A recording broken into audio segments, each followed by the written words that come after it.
பாரத் மாதா K. மேடையில் இருக்கின்ற அனைத்து தலைவர்களுக்கும், இங்கே கூடியிருக்கின்ற அனைத்து தாமரை சொந்தங்களுக்கும் என்னுடைய சிறந்தாழ்ந்த நன்றி கலந்த வணக்கத்தினை தெரிவித்துக் கொள்கின்றேன். மரியாதைக்குரிய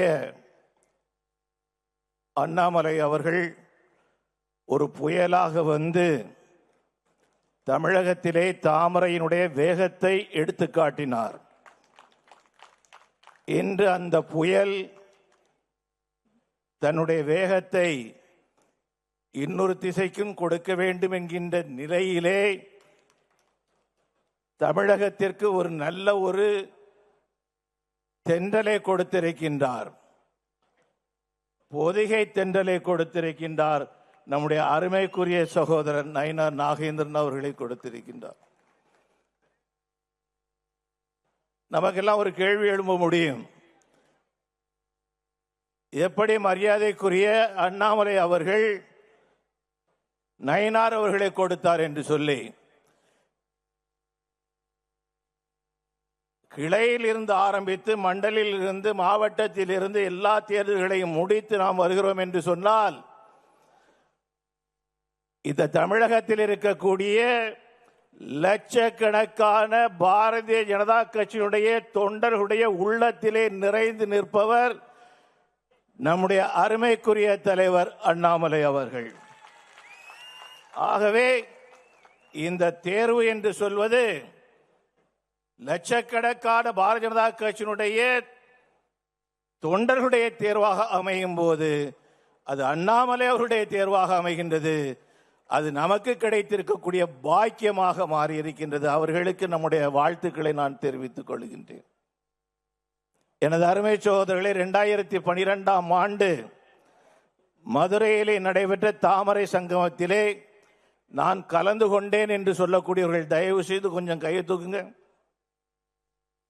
பெரும்பான்மையான நம்முடைய சகோதர சகோதரிகள் கலந்திருக்கின்றார்கள். 2012ஆம் ஆண்டு மே மாதம் தாமரை சங்கமத்திலே நாம் எடுத்த உறுதிமொழி, அந்த தாமரை சங்கத்தினுடைய நோக்கம் மத்தியிலும் மாநிலத்திலும் பாரதிய ஜனதா கட்சியினுடைய தாமரை ஆட்சி மலர்ந்திட தாமரை சங்கமம். அன்னைக்கு அதுதான் நாம கொண்டாடணும். அந்த தாமரை சங்கமம் நிகழ்ச்சியிலே ஒரு உறுதிமொழியை நாம் எடுத்தோம். 2014ஆம் ஆண்டு வரக்கூடிய பாராளுமன்ற தேர்தலிலே பாரதிய ஜனதா கட்சி மீண்டும் வெற்றி பெற்று முதல் முறையாக நம்முடைய அருமைக்குரிய தலைவர் நரேந்திர மோடிஜி அவர்கள் பிரதமராக வர வேண்டும் என்கின்ற உறுதிமொழியை எடுத்தோம். 2012-14 2012 16 வரை இருக்கக்கூடிய தமிழகத்தினுடைய சட்டமன்ற தேர்தலிலே நாம் வெற்றி பெற்று தமிழகத்திலே தாமரையினுடைய ஆட்சியை ஏற்படுத்துவோம் என்கின்ற உறுதிமொழியும் அன்று நாம் எடுத்தோம். இன்று நாம் புதிய ஒரு யுகத்திலே நாம் நுழைந்திருக்கின்றோம். இன்று தமிழகம் நம்மை எதிர்பார்த்து கொண்டிருக்கின்றது. 8 கோடி தமிழர்கள் நம்மை எதிர்பார்த்து கொண்டிருக்கின்றார்கள். தமிழகத்திலே தேசிய ஜனநாயக கூட்டணி வந்தாக வேண்டும், தாமரையினுடைய ஆட்சி வந்தாக வேண்டும், இந்த கூட்டணி வெற்றி பெற்றாக வேண்டும். ஒரு மனிதனை பற்றி பேசுவதற்கு எனக்கு இந்த மேடை அது சரியான மேடை அல்ல. அந்த பேரை சொல்வதற்கு அவமானமாக இருந்து கொண்டிருக்கின்றது. இந்த அமைச்சரவையில் இருக்கக்கூடிய ஒரு அமைச்சர், அவர் பெண்களை பற்றி பேசியிருக்கின்றார், மதங்களை பற்றி பேசியிருக்கின்றார், மத சின்னங்களை பற்றி பேசியிருக்கின்றார்.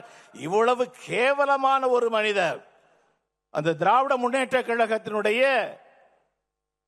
துணை பொதுச் செயலாளராக நேற்றைக்கு வரைக்கும் இருந்தவர். அவர் தன்னுடைய கட்சியினுடைய கொள்கையை சொல்லி இருக்கின்றார். இவ்வளவு கேவலமான ஒரு மனிதனை வைத்துக் கொண்டு ஒரு கட்சி நடந்து கொண்டிருக்கின்றது, ஒரு ஆட்சி இன்று நடந்து கொண்டிருக்கின்றது. அவரை நீக்குவதற்கு இந்த அரசாங்கம் தயாராக இல்லை. 4 கோடி, குறைந்தபட்சம் 4 கோடி தமிழச்சிகள் அவர்கள் அவமானப்படுத்தப்பட்டு இருக்கின்றார்கள் இந்த அரசாங்கத்தால், இந்த திராவிட முன்னேற்ற கழகத்தால். ஆகவே 2012 எப்படி நாம் ஒரு உறுதிமொழியை எடுத்தோமோ அதே உறுதிமொழியை இன்று இந்த இடத்திலே நாம் எடுத்துச் செல்ல வேண்டும் என்று நான் விரும்புகின்றேன்.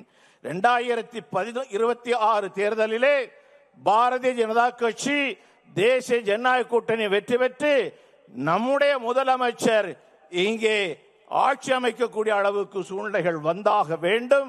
அதற்கு அனுதினமும் வேலை செய்து ஒரு குழல் துப்பாக்கி தான் இருந்து கொண்டிருந்தது. இன்று இரட்டை குழல் துப்பாக்கிகள் வந்திருக்கின்றன. இதை எப்படி நாம் பயன்படுத்த போகின்றோமோ அந்த பயன்பாடு தமிழகத்திற்கு நன்மையாக முடியும் என்பதை மனதிலே வைத்துக் கொண்டு ஒரு நிமிடம் கூட ஓயாமல் வேலை செய்வோம், வெற்றி பெறுவோம் என்று கூறி அனைவருக்கும் வாழ்த்து கூறி அமைகின்றேன். நன்றி, வணக்கம். தேசிய பொதுக்குழு உறுப்பினர்களுக்கும் என்னுடைய வாழ்த்துக்களை செலுத்திக் கொள்கின்றேன்.